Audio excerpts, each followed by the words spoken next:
আপনারা কি মনে করবেন আমি জানি না। আমার নিজের বোন, নিজের মা, নিজের ভাবি মনে করে বলছি, আপনজন মনে করি। আমি চাই আপনারা সবাই জান্নাতি হন। শুধু নামাজ পড়ে রোজা রেখে কালো বোরকা পরে জীবনও জান্নাত যেতে পারবেন না। এই চারটা কাজ থাকাই লাগবে। এক নম্বরে ইদা সাররাতহু ইদা নাজারা ইলাইহা সাররাতহু, স্বামী যখন বাইরে থেকে বাড়িতে আসবে তাকে খুশি করা লাগবে।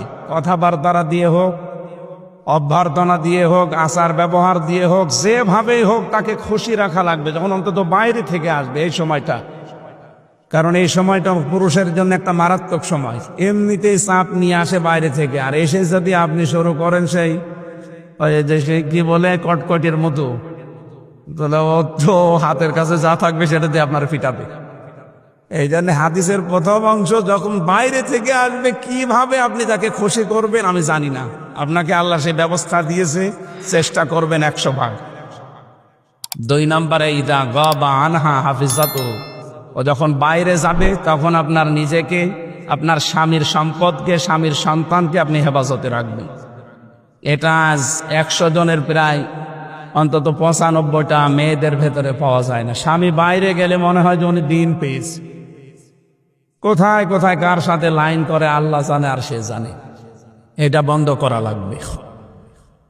3 নম্বরে ওয়াতুইনু আলা দীনি যাওজাতিহা, এটা আসল বিষয়। আপনার স্বামী যদি দিনের কাজ করে, ইসলামের কাজ করে, মানবতার সেবা করে, তাহলে তাকে ছাড় দেবেন, সময় দেবেন, তাকে অন্তত তাকে উৎসাহ দেবেন। ঠিক আছে, তুমি যা করছো আমি সময় দিলাম, আমার কষ্ট হলেও। আপনি কিয়ামতে জান্নাতের 8টা দরজায় এই কাজের কারণে খোলা পাবেন। সুবহানাল্লাহি ওয়া বিহামদিহি। খাদিজাতুল কুবরার কথা বলছিলাম যে তাকে আল্লাহ জান্নাত বানিয়ে, ঘর বানিয়ে নিজে পাঠিয়ে দিয়েছেন সুসংবাদ দিয়ে, যে এইটা তার জন্য আলাদা একটা ঘর। অথচ তিনি জীবনে নামাজ পড়েননি 1 ওয়াক্ত, রোজা রাখেননি জীবনে একটাও, হজও করেনি একবারও, যাকাতও দেয়নি জীবনে। অথচ এই বিধানগুলো সব খাদিজার ইন্তেকালের পরে নাজিল হওয়া। একটা জীবনে নামাজ পড়লেন না, রোজা রাখলেন না, হজ করলেন না, যাকাত দিলেন না, অথচ জান্নাতে আল্লাহ ঘর বানিয়ে পাঠিয়েছে। কেন? একটাই কারণ, তিনি তার স্বামীকে সাহায্য করেছিলেন। তার জীবনের যা ছিল সব স্বামীর পায়ে দিয়েছিলেন। আপনার তো আমি দেওয়ার জন্য না, শুধু একটু সাপোর্ট দেওয়ার জন্য বলছি। 4 নম্বরে আপনার স্বামী যদি কোনো জায়েজ হুকুম করে, যেটা পছন্দ করে, যে জায়েজ, এটা জীবন থাকতে আপনাকে মানা লাগবে।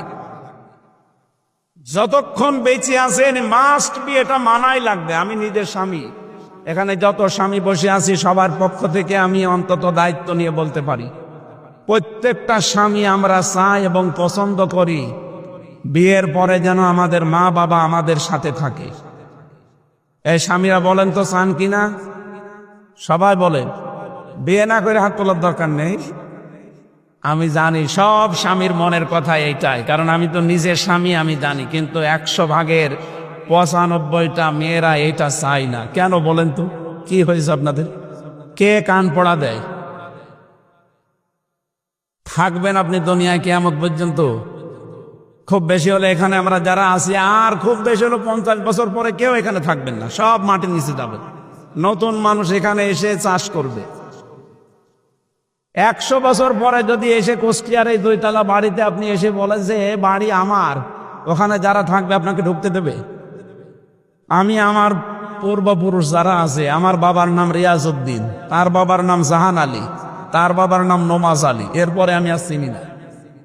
হ্যাঁ, সত্যি কথা বলছি, আমি আর চিনি না, কারণ আমার আর জানা নেই।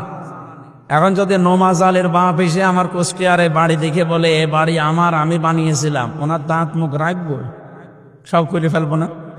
যদি ইয়ার কি মারেন আপনি? কিসের নমাজ আলী আপনি?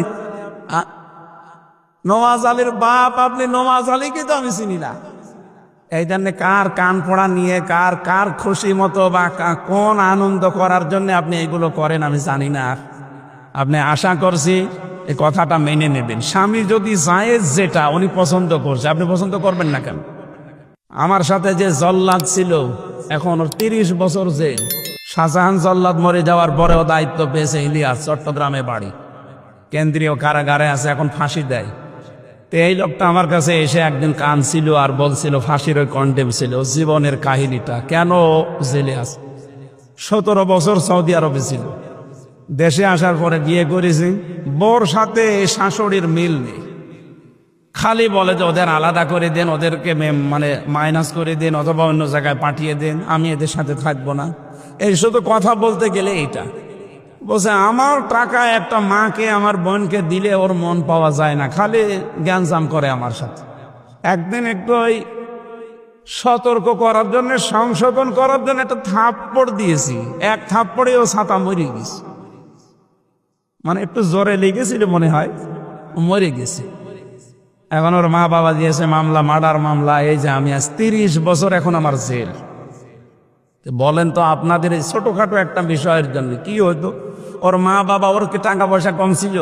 17 বছর বেটা বিদেশ কেটে এসেছে, অথচ আপনি ছোট মনের কারণে এটা করতে। আমি জানি মেয়েরা এখন বরদোয়া দেবে, বলবো হুজুর যেন আর এখানে জীবনে না আসে, আমার আর আসার দরকার নেই। তা আমি চাই আপনারা যেন বেশি চান, কিয়ামতে ধরা খেয়ে যাবেন। কিন্তু স্বামী যেটা পছন্দ করে যদি জায়েজ হয়, জীবন থাকতে আপনাকে মানা লাগবে। তাহলে এই 4টা কাজে জান্নাতের 8টা দরজা খোলা থাকবে, এক একটা কাজে 2টা করে জান্নাতের দরজা। আল্লাহ আমার এই মাকে, এই বোনকে, এই ভাবিকে, এদেরকে যেন খাদিজাতুল কুবরার মতো বানিয়ে দেন, আমিন।